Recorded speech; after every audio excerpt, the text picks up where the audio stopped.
बिस्मिल्लाहिर्रहमानिर्रहीम। अस्सलाम वालेकुम नाज़रीन, मैं हूं आसिम नसीर और आप देख रहे हैं हमारा digital channel astro politics with Asim Nasir. नाज़रीन, हमारे साथ मौजूद हैं मशहूर मॉरफ एस्ट्रोलॉजर निम्नोलॉजिस्ट मलिक महबूब साहब। अस्सलाम वालेकुम मलिक साहब, क्या हाल है, कैसे हैं आप? वालेकुम अस्सलाम। अल्लाह का करम है। आप बताएं कैसे हैं आसिम भाई। अल्लाह का बड़ा करम। मलिक साहब, हमारा ये चैनल जो है वो बिल्कुल नया है और लोग जो हैं हमें बड़ी उनकी मोहब्बत है कि सब्सक्राइब कर रहे हैं। और हमने ये कहा था कि हमें कोशिश है कि 1,000 से ज़्यादा सब्सक्राइबर्स हमें हो जाएं ताकि हम जल्द से जल्द लाइव भी आ सकें। तो लोगों ने हमें बड़ी मोहब्बत का मुजाहरा किया है। हमारे सब्सक्राइबर्स जो है वो तेज़ी के साथ बढ़ रहे हैं, लेकिन अभी भी मंजिल थोड़ी सी दूर है। तो हमारी कोशिश है कि लोगों के सवालात भी लेंगे। मैं आज आपसे एक मौजू पे बात ये करना चाहता हूं कि 27 सितंबर को खान साहब ने जलसे का ऐलान किया है। कुछ लोग इस हवाले से तनकीद कर रहे हैं हुकूमत के लोग के एहतियाजी तहरीक की जो बात की थी उसका क्या हुआ। एहतियाजी तहरीक, क्योंकि उन्होंने तहरीक इंसाफ ने कहा था कि हम एहतियाजी तहरीक शुरू कर रहे हैं और वो तहरीक खत्म हो गई, अब जलसे पे आ गए। तो अब जलसे के हवाले से ही कहा जा रहा है कि जलसा जो है खान साहब के लिए रिहाई में बड़ा किरदार अदा करेगा। तो लोग कह रहे हैं कि जी जलसे के जरिए रिहाई मुमकिन है नहीं, और जलसा भी कर रहे हैं पेशावर में अपने ही गढ़ में। तो आपको क्या लगता है, तनकीद करने वाले जो हैं वो किस हद तक दुरुस्त हैं, सितारे क्या कहते हैं, आपको क्या लग रहा है खान साहब की रिहाई के हवाले से कुछ पेशरफ हो सकती है? और ये जलसा जो हो रहा है 27 सितंबर का, इसकी डेट जो है 2 और 7 9 बनती है, इस हवाले से हमारे देखने वालों को जरा बताएं आप। अच्छा देखिए आसिम भाई, मेरे ख्याल से हम इस चैनल के ऊपर पॉलिटिकल जो वीलॉग हैं वो बहुत कम करेंगे और कोशिश बिल्कुल करेंगे ठीक कि है। इसमें हम एस्ट्रोलॉजी, न्यूमरोलॉजी, टैरो कार्ड की रीडिंग्स के बारे में लोगों को बताएं। तो जलसे पे मैं आता हूँ, लेकिन मैं कुछ आपको चीजें बताना चाहता हूँ। जैसे आपने बोला 2 और 7 9 हो गया, आई अंडरस्टैंड, लेकिन आप मेरी बात को समझे। न्यूमरोलॉजी ऐसे काम नहीं करती। अगर आप सिर्फ नंबर्स को देखें तो हमारे पास बहुत सारे इवेंट पीछे नंबर्स के बहुत हुए हैं। जिसके जैसे 999 आया, हमारे पास 777 आया, 888 आया, कुछ हुआ। बहुत बहुत ही रेयर केस होता है एग्जैक्ट डेट के ऊपर कोई इवेंट हो जाए। उसकी वजह ये होता है, एस्ट्रोलॉजी को कंबाइन करना पड़ता है नंबर्स के साथ, तब वो चीजें अलाइन होती है। क्योंकि अगर आप नंबर्स को स्पेसिफिकली देखें तो वो भी प्लैनेट ही शो होते हैं। जैसे 9 नंबर्स को हम बोलते हैं, 9 नंबर जिसके पास भी आता है तो उसका मतलब ये होता है कि वो प्लैनेट मार्स के साथ मतलब उसके साथ रिफ्लेक्ट कर रहा है। प्लैनेट मार्स को रिफ्लेक्ट कर रहा है। अगर हम नंबर 8 को बोले तो वो सैटर्न को, 7 केतु, इसी तरह 6 वीनस, 5 नंबर मर्क्यूरी का है, 4 नंबर राहु का है, एंड देन 3 जुपिटर का है, 2 नंबर मून का है, 1 सन का। तो ये नंबर सिर्फ प्लैनेट इटसेल्फ कुछ भी नहीं करते, बहुत सारी चीजें आपको इसके साथ अलाइन करनी पड़ती है। अगर आप सिर्फ नंबर्स के ऊपर ही एनएसआर करेंगे तो प्रिडिक्शन अधूरी होगी।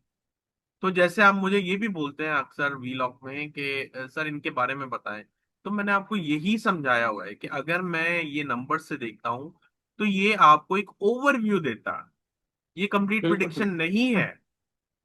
तो ये बातें आप समझें कि number exactly doesn't make any sense. वो आपको एक ओवरव्यू दे देगा। हाँ, जैसे समर के अंदर क्या होता है, गर्मी होती है बस। लेकिन समर के अंदर ऐसे भी हालात होते हैं जब बहुत बारिशें होती हैं। समर के अंदर बिल्कुल। बहुत कुछ होता है। तो मैं सिर्फ आपको ये बताना चाह रहा हूँ कि सिर्फ अगर हम नंबर पे एनएसआर करें तो वो चीजें क्लियर नहीं आएंगी। तो अगर हम एस्ट्रोलॉजिकली और नंबर्स को मिलाते हैं, तो मैंने आपको पिछले वीलॉग में भी बताया था कि जब मैं खान साहब का जायचा देखता हूं तो मुझे ऐसा महसूस नहीं होता, ना मुझे ऐसा दिख रहा है कि खान साहब बाहर के लोगों की जद्दोजहद की वजह से जेल से रिहा होंगे। ये तो आपने अभी बताया ना कि हुकूमत तनकीद कर रही है, वो तनकीद अलग है। मैं तनकीद पे जाता ही नहीं हूँ क्योंकि मैं एस्ट्रोलॉजिकली बात कर रहा हूँ। मैं बिल्कुल। एस्ट्रोलॉजिकली बता रहा हूँ कि खान साहब ने जब भी अपनी मदद आपके तहत काम किया है वो कामयाब हुए हैं। ये उनके जायचे में। तो अगर जेल से खान साहब को निकलना है तो खान साहब को अपनी जंग खुद लड़नी पड़ेगी। वो किसी के ऊपर एनएसआर नहीं कर सकते। मैं नहीं कह रहा हूँ कि लोग मोटिवेटेड नहीं है, मैं नहीं कह रहा हूँ कि लोग सच्चे दिल से नहीं जा रहे, मैं ये भी नहीं कह रहा हूँ कि क्यादत चले। क्यादत पे तो मैं फिर भी आपको क्रिटिसाइज करता हुआ दिखूंगा।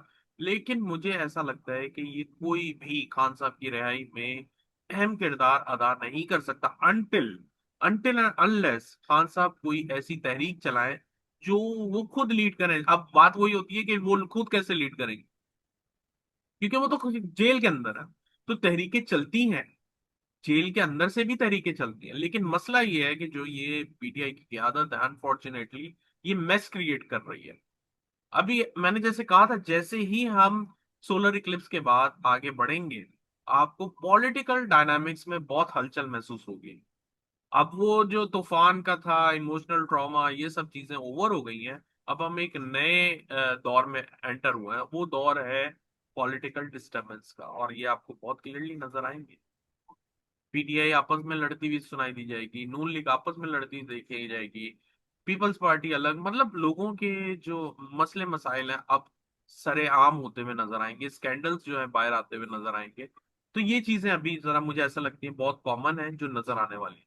और अगर आप 27 तारीख की बात कर रहे हैं तो मैं आपको बताऊं, नो डाउट जोश होगा।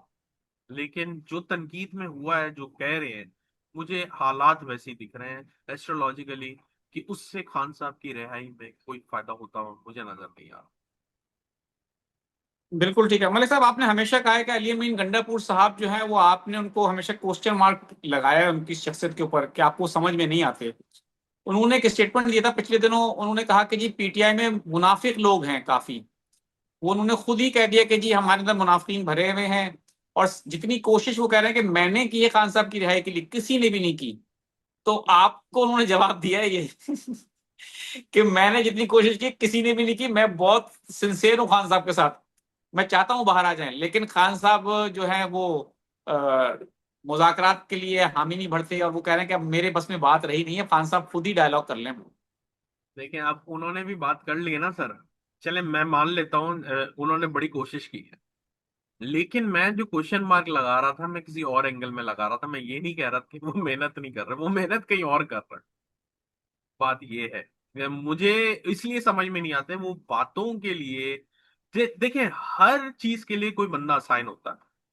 कम्युनिकेशन के लिए हमेशा कोई और असाइन होता है, बैक बैक ऑपरेशंस के लिए कोई और असाइन होता है, फ्रंट ऑपरेशन के लिए कोई और असाइन होता है। क्यों असाइन होता है? अगर सबके अंदर एक जैसी क्वालिटी नहीं होती तो वो असाइन ही नहीं करते। वो बोलते एक ही बंदा काफी है, वो आगे भी देख लेगा, पीछे भी देख लेगा, जवाब भी दे देगा। इसीलिए ये है मीडिया पर्सन अली अमीन गंडापुर। बातें बहुत बड़ी, बातें बहुत बड़ी, और काम में बिल्कुल ना होने के बराबर है। मैंने उस एंगल से बोला था। अब अगर वो ये सोच के बोल रहे हैं कि मैं बहुत ज्यादा बातें करता हूँ और मैं बहुत ज्यादा एक्टिव रखता हूँ, तो वो अलग बात है, फिर मैं एग्री करता हूँ। मैं काम को देख के बोल रहा था कि उनके काम जो है खान साहब के बेनिफिट्स में नहीं नजर आते मैं। बिल्कुल ठीक है। चलें मलिक साहब, जिस तरह आपने कहा कि आप पहले भी कह चुके हैं, हम आसिम सीरीज के ऊपर भी आपसे व्लॉग करते रहते हैं, और आपने हमें उसमें भी कहा है कई दफा कि खान साहब की कोई मदद नहीं कर सकता, खान साहब खुद ही बाहर निकलेंगे। और बाहर जो लीडरशिप है, आप तो खैर कहते ही हैं सितारों की रोशनी में, इवन के पाकिस्तान की जो तहरीक इंसाफ के जो लोग छोड़ के चले गए हैं और जो दूसरे लोग हैं वो भी तनकीद करते हैं कि ये जो लीडरशिप है कॉम्प्रोमाइज्ड है। तो आप क्या समझते हैं कि खान साहब ने तो अभी जो रिसेंटली ट्वीट किया है उसमें भी उन्होंने कहा है कि जी हम इस्टेब्लिशमेंट से कोई बात नहीं करेंगे, मुज़ाकरात नहीं करेंगे। अब जब मुज़ाकरात वो करेंगे नहीं, 26वीं आईनी तरमीम के बाद हमारी अदलिया का पहले से भी ज्यादा मैं समझता हूँ नंबर्स खराब हो चुके हैं, तो फिर रास्ता कैसे निकलेगा? रास्ता अल्लाह ताला ही निकालता है। जहां पे आपको उम्मीद नहीं होती वहीं से रास्ता निकलता है। रास्ता निकलेगा, बहुत जल्दी निकलेगा। सब्र करें, 16 अक्टूबर का इंतजार करें। जैसे ही अदलिया का सितारा अरूज पे जाएगा, अदलिया आपको एक्शन में नजर आएगी। अभी नहीं नजर आ रही होगी, और मेरी बातें भी आपको जरा मजाक में लग रही होंगी। इसमें कोई दो राय नहीं है, कोई वजह नहीं है, आप वैसे हंस सकते हैं। मैं मैं इधर आपकी बात काट रहा हूँ इस वक्त रिसेंटली, क्योंकि हम सहाफत करते हैं और मैं कितने कितने कई सालों से, 2 दहाइयां तकरीबन हो चुकी हैं जो सहाफत कर रहा हूँ। अदलिया जो है ना वो उरूज पर ही नजर आ रही है हमें। तो लेकिन उसके फैसले जो हैं कहीं वो सच्चाई पे मबनी इस तरह के हमारे यहाँ पाकिस्तान में कहना नहीं चाहिए। हमारा एक नहीं, इदारा है, हम चाहते हैं कि अच्छा हो वो इदारा, लेकिन हमें उसके फैसलों से इत्तेफाक नहीं होता। अभी आप इत्तेफाक करेंगे, सब्र कर जाए ना। ज्यादा दूर की थोड़ी, मैं अगले साल की बात तो करूंगा ही नहीं ना अभी। मैं आपको 16 अक्टूबर की बात कर रहा हूँ, देखें आप। चलें मलिक साहब, 16 अक्टूबर के बाद देखते हैं कि कौन सा चमत्कार होता है और पाकिस्तान के अदलिया में ऐसा क्या होता है कि हम भी तारीफ करने में मजबूर हो जाएंगे। और हमारी दुआ है, हमारी दुआ है कि ऐसा हो।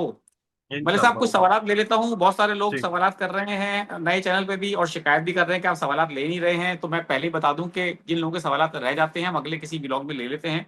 अस्सलाम वालेकुम सर, मेरा नाम सुहेल ताहिर है और मेरी डेट ऑफ बर्थ 13 सितंबर 1988 है और मैं यूएई में काम कर रहा हूँ। पिछले 1 साल से मैंने बिजनेस लाइसेंस लिया है और मेरे पास काम नहीं है, कब मुझे काम मिलेगा?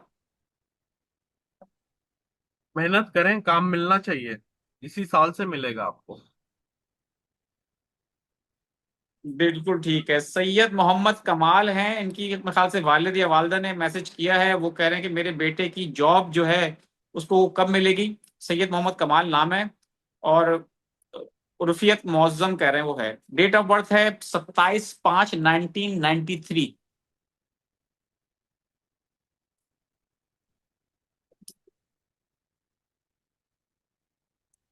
बाहर के इनके सफर दिख रहे हैं, इनको बाहर भेजें, इनका काम बन जाएगा।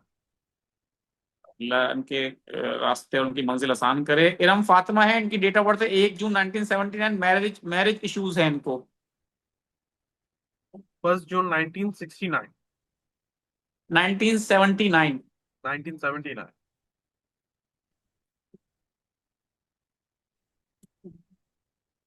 जी, रहेगी इनकी मैरिज में प्रॉब्लम, लेकिन उम्मीद पे दुनिया कायम है, 1 साल और इंतजार करें, चलिए ठीक है। 2027 तक का।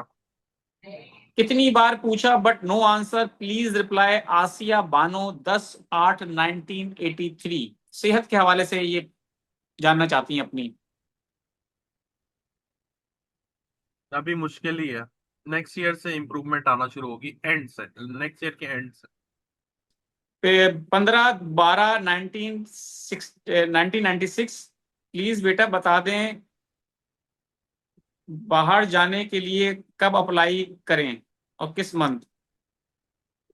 जायचा बनाना पड़ेगा, लेकिन इनकी लाइफ में बहुत मेजर चेंज आ रहा है अगले साल के बिल्कुल आखिर में। जाजिद खलील नाम है, 10/1/2009। मेरा एजुकेशन फ्यूचर कैसा होगा ये पूछ रहे हैं। इंजीनियर बनेंगे तो ज्यादा अच्छा रहेगा, वरना इनकी लाइफ में स्ट्रगल आएगी, इंजीनियर या डॉक्टर। बिल्कुल ठीक है। मेरा नाम अली शब्बर है, तारीख पैदाइश 2 फरवरी 1991 है। बाहर जाने से मुताल्लिक मालूम करना चाहता हूँ कब तक मुमकिन हो सकेगा। 1991। 1991 जी। अभी तो सर नजर नहीं आ रहा इसमें, जायचा देख के पता चल सकता, नंबर्स में कुछ भी नहीं। बिल्कुल ठीक है मलिक साहब, इसके अलावा कुछ सवालात रह गए हैं, माजरत चाहता हूँ उन लोगों से, लेकिन अपने सवालात हमें कमेंट सेक्शन में आप भेज सकते हैं, मलिक साहब से पूछेंगे। और उम्मीद है कि आपको हमारा आज का व्लॉग पसंद आएगा और इसे लाइक करें, सब्सक्राइब करें और दोस्तों में शेयर करें और हमें ये भी बताएं कि कहाँ कहाँ से आप हमें देख रहे हैं, अपने शहर का भी नाम हमें भेज दें। बहुत बहुत शुक्रिया मलिक साहब हमें वक्त देने के लिए। My pleasure sir. नाज़रीन, यहाँ हमारे व्लॉग का वक्त खत्म हुआ। मुझे और मलिक महबूब साहब को नहीं इजाजत। आखिर में हमारा वही पैगाम है, मुस्कुराएं, प्यार बांटें और अपने आसपास के लोगों का ख्याल रखें। अल्लाह हाफिज।